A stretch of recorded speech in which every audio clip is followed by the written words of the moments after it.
Africa. Listen closely. Have you ever wondered why you follow a calendar that has nothing to do with you? Why do you speak months named after European gods, emperors, and foreign seasons, while your own ancestors, the greatest timekeepers on Earth, are almost never mentioned? Today, you will understand the truth they never wanted you to know. Because Africa didn't just measure time, Africa mastered it, and the world forgot. The Gregorian lie. The calendar you use today is called the Gregorian calendar. Created in 1582 by Pope Gregory XIII, a European religious leader, it replaced the old Julian calendar, originally designed by Julius Caesar. This system was imposed across the world through conquest, colonization, and religion. Africa did not choose it. Africa inherited it by force. But here is the part they never teach you. The months you speak every day etymologically have meanings that belong to Rome, not Africa. Follow me carefully. January, named after Janus, the Roman god with two faces, one looking forward, the other backward. February, from Februa, the Roman purification festival of cleansing and sacrifice. March, named after Mars, the god of war.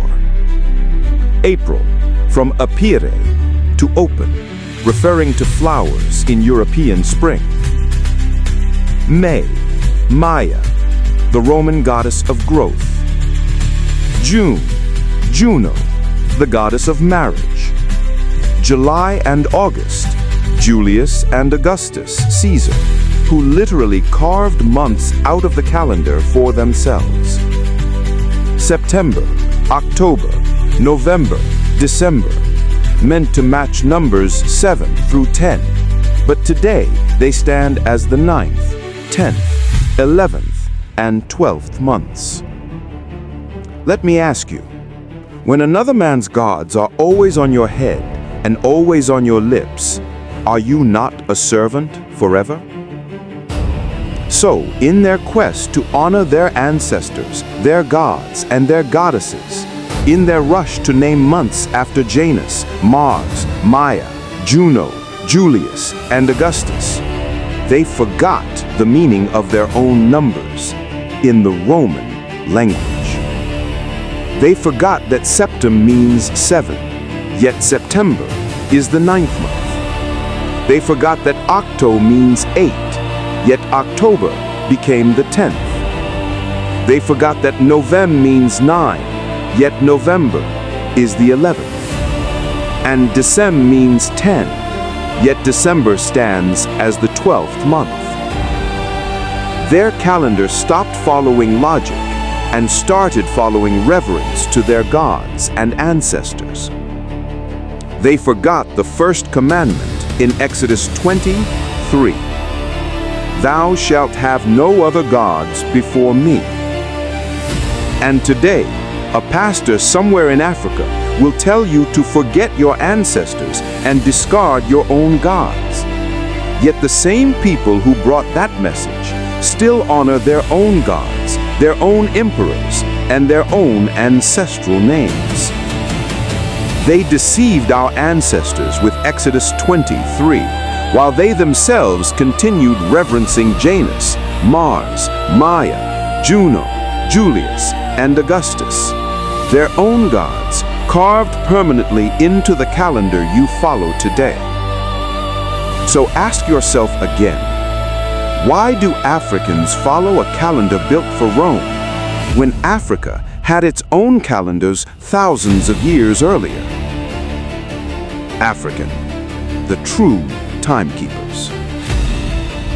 Long before Europe invented the Gregorian system, Africa measured time with the moon, the sun, and the stars. Africans weren't guessing. They weren't primitive. They were scientists, astronomers, and mathematicians. The Egyptian calendar, mother of all solar calendars. Thousands of years before Rome, Egypt, ancient Kemet, created the first true 365-day solar calendar. 12 months, 30 days each. 5 sacred festival days dedicated to the gods.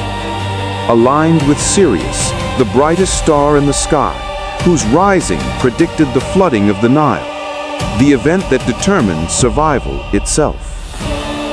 Europe calls it mythology, yet NASA still uses Sirius for cosmic measurement today. Europe was following Egypt, not the other way around. The Igbo calendar, counting time as energy.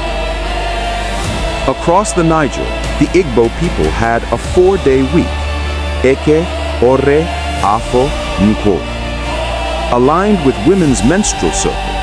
And these were not just days, they were spiritual pillars. They determined business, marriage, trade, festivals, communication with ancestors. 7 weeks made a month, 13 months a year, each cycle carrying deep meaning. The Igbos didn't just count time, they counted energy. The Yoruba calendar, life in cycles. The Yoruba followed cycles, not Roman months. 4-day market cycle, 7-day spiritual cycle, 28-day lunar month. Their festivals aligned with orisha seasons, harvests, and moon rituals. Africa wasn't living in darkness, it was living in alignment with the universe. The Dogon calendar, astronomy that shook Europe. In Mali, the Dogon tracked the Sirius star system, a star invisible to the naked eye, even centuries before telescopes. Their 50-year cycle matched Sirius B's orbit. No telescopes, no satellites, just ancestral wisdom. Who was teaching who? The Ethiopian calendar, resistance against Rome. Ethiopia still uses its own 13-month calendar, 7 to 8 years behind the Gregorian.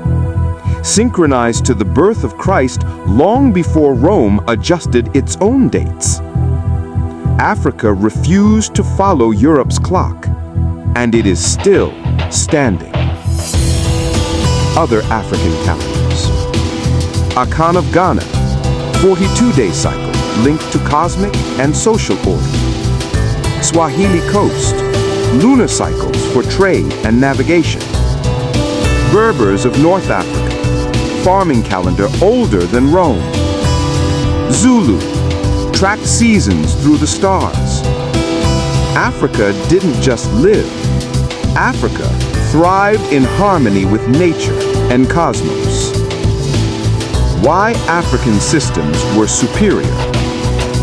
Scientific, aligned with lunar cycles, solar cycles, stars, agriculture, human biology. Logical, months matched natural cycles, not political whims. Cultural, honored harvests, moon festivals, and ancestral cycles. Spiritual, built on balance, order, cosmic harmony. Europe's Gregorian calendar, purely political, built to honor Roman gods, emperors, and control. The truth they hid. Africa didn't abandon its calendars because they were wrong. Africa abandoned them because colonizers replaced them legally, politically, and religiously. Proverbs 22:8 says, "Remove not the ancient landmark which thy fathers have set." Your ancestors were the first astronomers, the first mathematicians, the first scientists, the first timekeepers. Before Rome even understood the stars, Africa had mapped them. Before Europe built emperors into months, Africa built months around life, spirit, and survival. Now the truth is returning. Africans are reading again, researching again, asking questions again, rediscovering knowledge that was buried but never destroyed. When a people rediscover their time, they rediscover their identity. When they rediscover their identity, they rediscover their power. And when Africans rediscover their power, the world will remember who taught humanity how to measure the heavens. The awakening has begun. You are part of it. Learn, question, reclaim.